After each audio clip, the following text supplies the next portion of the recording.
the Chase Thomas Podcast, for people who have nothing but time to kill.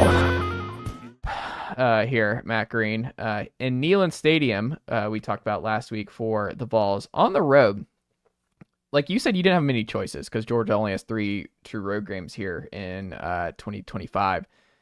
Tennessee has several different intriguing options, and I've gone back and forth on this because I think it's interesting to gauge fellow Vol fans' mood and temperament on these two games, because there are some Vol fans who will write off Florida, where it's like, it's in Gainesville, I don't care if it's in late November, early September, it's a house of horrors, like I got to see it to believe it that we can win in Gainesville. There are others who look at Alabama and Tuscaloosa, where like, we kind of own Tuscaloosa of late. Like there's not a lot of, you're not really scared of Alabama anymore. You've beaten them 2 of the last 4 times. Tuscaloosa? What is this? What do you mean own Tuscaloosa?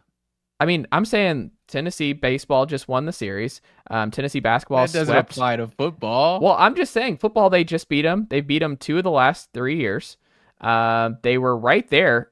They were like the Joe Milton year. They were almost up 3 touchdowns going into the half on the road in Tuscaloosa. Like that game, they were kicking tail there in the first half against the Tide in 23. And if a couple of those red zone trips don't result in field goals and their touchdowns, Tennessee probably wins that game, because Alabama doesn't have that same kind of juice coming out for the second half, where they're only down 2 scores and they immediately go down the field and score quickly, and it unravels from there. But my point is, Tennessee's played at Tuscaloosa well both years in the Heupel era. Like that was a game going into the fourth quarter in 2021, Matt Green. So you've beaten them both times here. Kalen DeBoer, we'll see what it looks like. I mean, is Ty Simpson going to be that? Does Ty Simpson scare you? Does a true freshman Keelan Russell scare you in Tuscaloosa? Like, I don't know. Like, I think Alabama is a huge wild card right now. S&P Plus, I think, likes them. I think they're number 2 in Bill Connolly's S&P Plus projections here in 2025. But I don't know. Like, I don't think Alabama is the same kind of, like, Tuscaloosa's not, like, this is going to tick off some Tuscaloosa fans, or Alabama fans, but you and I agree on this. Like, Tuscaloosa is not one of the top 5 scariest places, most intimidating places to play in the SEC. Like, Gainesville in the Swamp is far more difficult. Playing at Sanford is more difficult. Like the Death Valley, obviously. Like, when you go up and down the list of more intimidating atmospheres, Alabama is just not there. So I think there's cases to be made on both sides where I can understand. It's not an easy place to play, though. It's not easy. I shouldn't say that, but it's not intimidating. No one's ever been like, oh, it's a hornet's nest going into Bryant-Denny. Like, it's just not that, man. I mean, it's usually because of the talent on the field more than like just the true stadium noise. But think about it. Even in Alabama, it's not even the number 1 environment in your own state. It's the play. I think Jordan Hare's better. That's because Auburn's like a top 5 environment probably in the whole sport, though. I think what they have like 100,000 now, right? I think they upgraded. I mean, Texas A&M. Are you taking Texas A&M or the 12th man? Or are you take Kyle Field? Or are you taking Bryant-Denny? But I'm saying Bryant-Denny is what? If you're ranking the toughest places to play, it's at worst. It's in the back half of the SEC. It's at worst like 15th, if not like 10th. Like, no. Do the SEC. Do the SEC right now.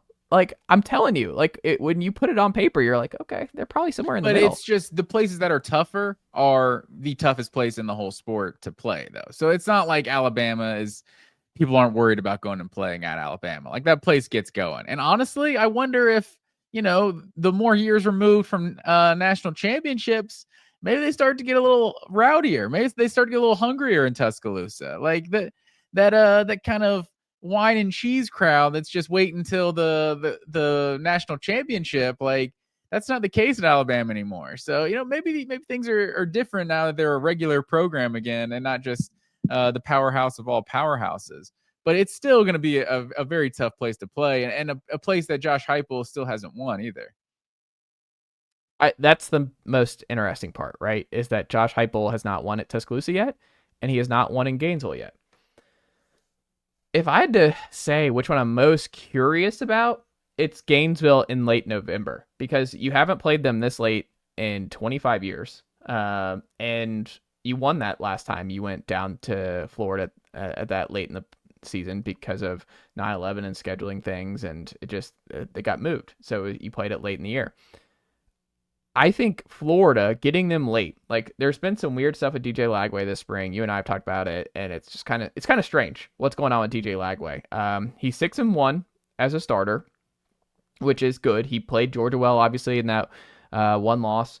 He didn't finish that game, so who knows how that game ultimately goes. But DJ Lagway was good for Florida. He was a revelation. He's the big reason Billy Napier is back. That Florida has been kind of regalvanized this offseason, both in the portal and in recruiting.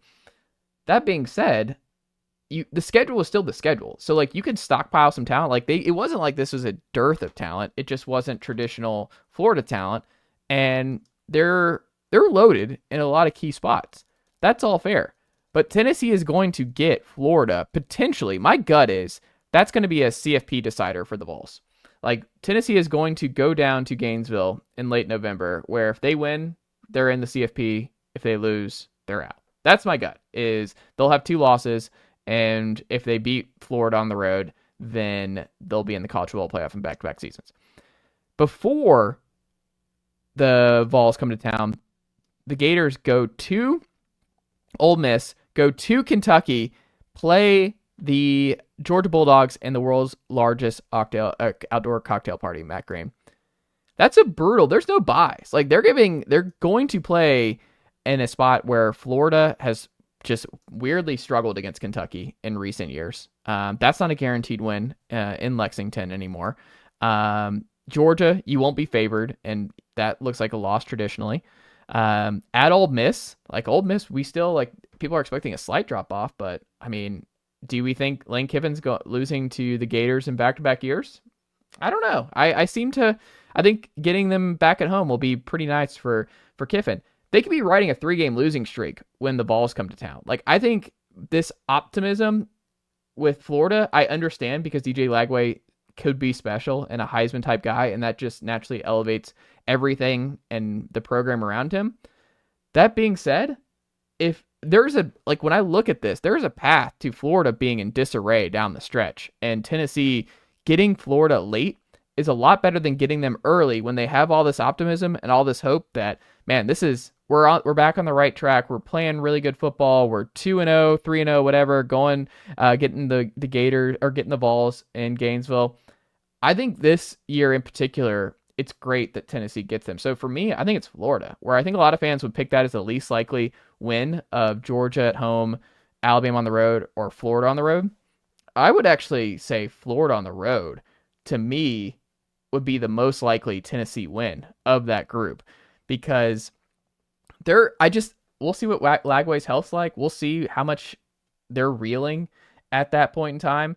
And I think it will be nice. This is Heupel has done a really good job over the last couple of years, just instilling this confidence. Like what happened at South Carolina in 2022, I just don't think it's going to happen again. So if Tennessee's in that similar spot where they go to Gainesville and they know a CFP appearance is on the line, they're going to be locked in, man. Like they're going to be all systems go. This is a mature bunch. Heupel has played in a lot of road SEC games to this point. I think they'll take care of business. Maybe I'm too confident in that, but I just think Florida will not be in a good place by that point in the year. And I think Tennessee will see that this gets them back in the college football playoff. I think they'll take care of business in Gainesville. That's my gut. I know that's might be different than a lot of Vol fans, or maybe you think too, but I don't know. I think it's Florida for me. I could definitely see that. And Tennessee's last win in Gainesville was 2003. But man, just look at Florida's schedule. Game 3, 4, 5, 6 is at LSU, at Miami, Texas, and at A&M.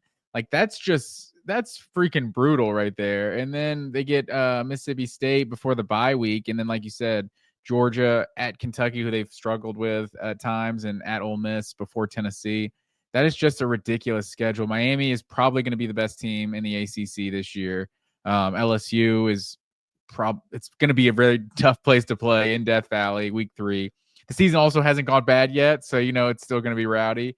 One of their first SEC games of the year.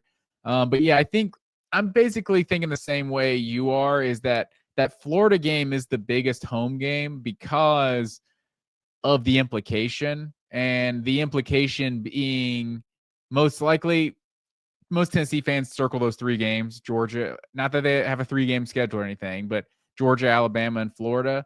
And so if you do lose those first two to Georgia and Alabama, then that Florida game is the one that you need to get to the college football playoff. But, maybe you split Georgia and Alabama, and that Florida game is the game you need to clinch an SEC title berth. So I think just for however Tennessee's season is most likely to go, that Florida win, it feels like, is going to decide something, and like at that point in the season. So I think I'm with you that, like, it feels like if they lose to Alabama, like that's a mulligan that they're not necessarily they're most likely not going to be favored in that game. Whereas losing to Florida, all your goals that you set for 2025 may end, like if you lose to Florida. And that's my thing, is just, I just think it's really hard for me to see a scenario where Tennessee, Florida is not a CFP appearance on the line for the Vols. I just think it's really hard to see a scenario where that's not the case. Tennessee's just got a great schedule. And I just think it's a lot of pressure on the Vols and Heupel to go down to Gainesville and get that first dub, but I don't know. I'm oddly confident, I guess, in that game here in late November. I love where it falls in the schedule this year. Yeah, I would too. I think Florida's, who knows what could be happening with Florida by week 11. Like, Billy Napier might be fired by then. Yeah, honestly, with how that schedule is just so brutal, maybe there's a little understanding with what he's building and what this schedule truly is, and the schedule is definitely going to get easier in 2026. We don't know exactly what it's going to be, but it's going to be easier. It just has to be. So maybe they hold on to him for that reason, but it's definitely going to be brutal, even though they should be an improved team next year. For sure. All right, Matt Crane, are you ready to dive into our 2025 college football top 25 head coaching rankings and lay it all out for us and what you compiled here from last year to this year? Yes, sir. So, do we just want to read off our top 10? You gonna put a graphic on the screen or anything, or are we just gonna wing it? Just read our list. I'll add the graphic in post production here. I'll add it in post production. So nicely done, nephew. The Chase Thomas podcast. Hell yeah.